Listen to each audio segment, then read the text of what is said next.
જય જીનેન્દ્ર। હું મંજુલાબેન દોશી। મારી ઉંમર છે 89।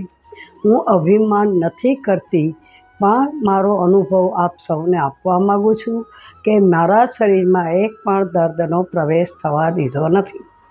હું આપ સર્વને એ જ કહેવા માગું છું કે દર્દ થાય અને દવા લેવી, એના કરતાં દર્દ ન આવે એની ટ્રીટમેન્ટ કરવી સૌથી વધારે જરૂરી છે। આજના યંગ જનરેશને જો અત્યારથી સાવચેત થશે તો પોતાની જાતને અમારી જેમ બચાવી શકશે।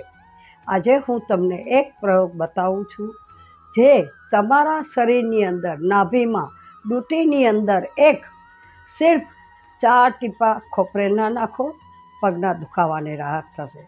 4 ટીપા એરંડિયાના નાખો, તમારું પેટ સાફ થઈ જશે। 4 ટીપા ગાયના ઘીના નાખો તો તમે આંખના તેજ વધી જશે। અને 4 ટીપા જો રાઈનું તેલ નાખશો અઠવાડિયામાં 1 કે 2 વખત, તો કોઈ પણ જાતનો વા થતો અટકી જશે।